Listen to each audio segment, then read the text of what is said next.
Hi there. In this video, we will focus on the constants and the parameters, which are the other two ingredients or building blocks of a mathematical model. We have understood about the variables in our last video. Now let's start with the constants. And if we look at the etymology of it, it is basically from a Latin origin, and there are two parts of it, that is con and other is stare. So withstand, it means that it's going to withstand or resist, or it will remain unchanged. So this is why we call it a constant. Then in other jargon and details, you can see that this is the definition of constants. And this is an antithesis of variable, yes, because it is the opposite of variable, where the variable has the tendency to change.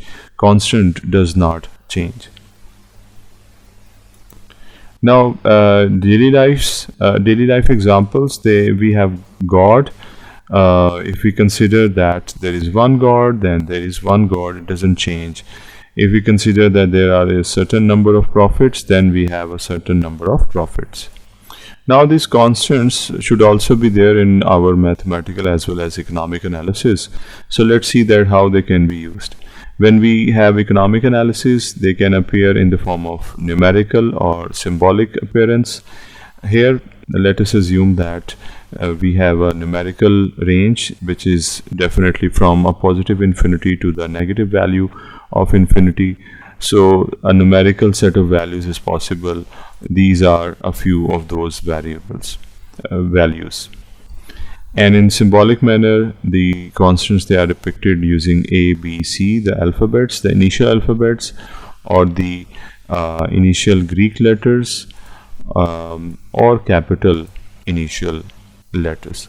So this is basically a convention that we use the initial letters, not the ending letters, that is X, Y, Z, which is a set of symbols used for variables.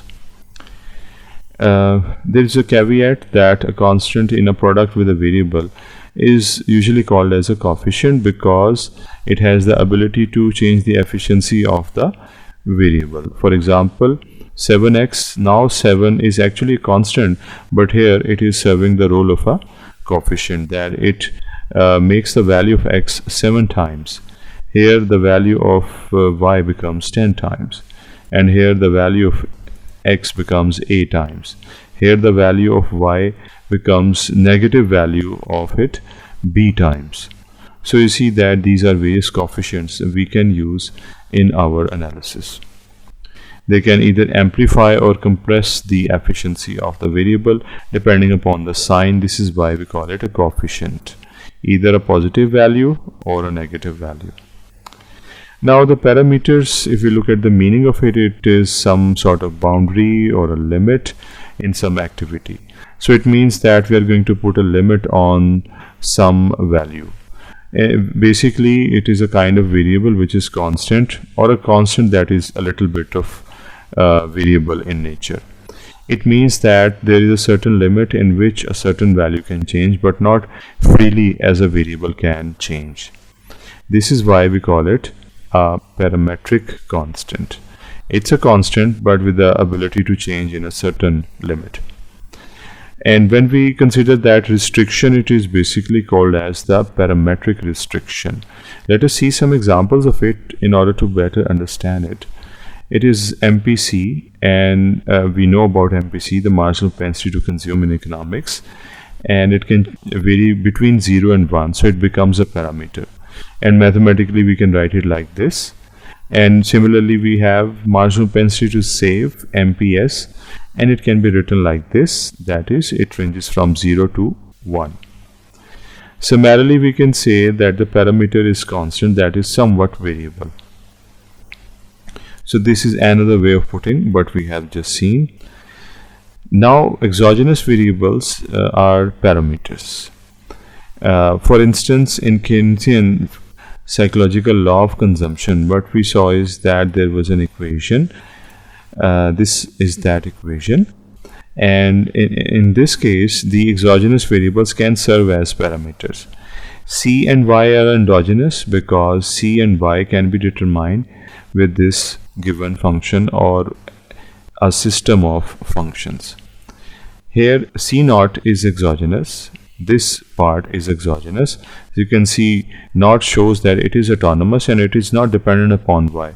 This part is dependent upon Y, but C is not. So it is definitely exogenous or externally determined. And MPC is parameter. This is a parameter, as we just saw, that it ranges from 0 to 1. So it's a kind of variable that is constant within some limits. So some writers usually consider exogenous variables as parameters. So it is a kind of interchangeably used term that we can use as exogenous variables or parameters. So we don't have to worry much about it, as we have understood that it is a kind of convention by different authors.